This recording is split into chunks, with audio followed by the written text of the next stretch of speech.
تو آج ہماری گفتگو کا موضوع ہے اللہ رب العزت کی ذات کے ساتھ تعلق بندگی اور اس کے تقاضے۔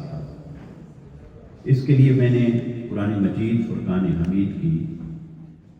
سورہ مبارکہ حامیم السجدہ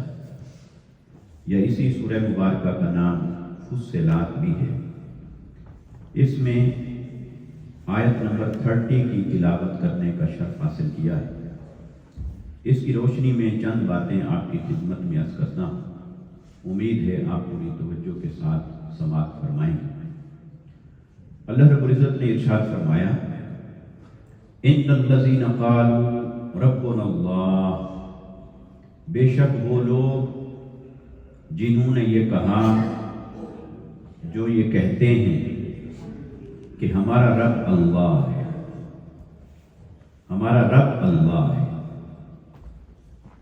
ثم استقاموا، پھر وہ اپنے اس عقیدے پر، اس نظریے پر، اپنے اس قول پر، اپنی اس بات پر پھر ڈٹ کے کھڑے ہو جاتے ہیں، جم جاتے ہیں، استقامت کے ساتھ کھڑے رہتے ہیں اور استقامت اختیار کر لیتے ہیں۔ تتنزل علیہم الملائکہ،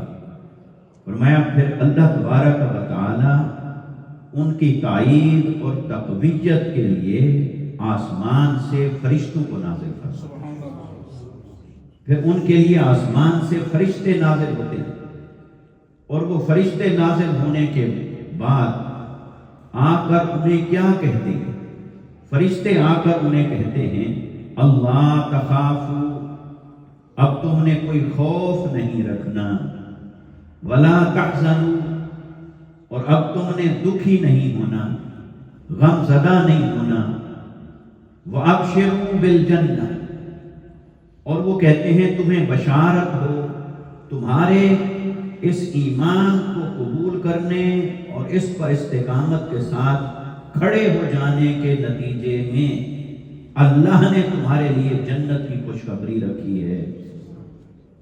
التی کنتم توعدون، جس کا تم سے وعدہ کیا جاتا رہا ہے، کیا جاتا ہے۔ تو اس آیت مبارکہ کے اندر جو دو چیزیں ہیں وہ ہماری آج کی گفتگو کا موضوع بنتی ہیں۔ سب سے پہلی بات یہ کہ جو آدمی اس بات کا اقرار کرتا ہے کہ میرا رب اللہ ہے، وہ اللہ پر ایمان لایا، اللہ کی ذات پر، اللہ کی صفات پر، اس کی شان و عظمتوں پر پوری طرح سے ایمان لے آیا اور کہا کہ میرا رب اللہ ہے، اور زبان سے قول ہے جسے اقرار باللسان کہتے ہیں، یہ زبان کا اقرار ہے، زبان کا یہ قول ہے، زبان سے نکلے ہوئے کلمات ہیں، پھر یہ زبان سے نکلے ہوئے کلمات، ایمان کے یہ کلمات صرف زبان تک نہیں رہتے بلکہ وہ زبان سے ادا ہوئے اور وہ نیچے دل کی طرف روح میں اتر جاتے ہیں، من میں اتر جاتے ہیں، تو وہ تصدیق بالقلب بن جاتا ہے۔ زبان کا اقرار تھا، پھر وہ زبان کا اقرار زبانی کلامی نہیں تھا، صرف زبانی بات نہیں تھی،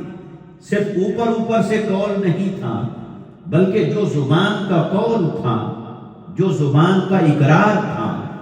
وہ دل کی گہرائی سے تصدیق بن گیا۔ تو جب دل کی گہرائی سے وہ تصدیق بن جاتا ہے تو اللہ تعالیٰ پھر فرماتا ہے اب تمہیں مبارک ہو، تم مومن ہو گئے، تم نے اللہ کو مان لیا اپنی زبان سے بھی اور اپنے دل سے بھی، اور جب اللہ کو مان لیا ہے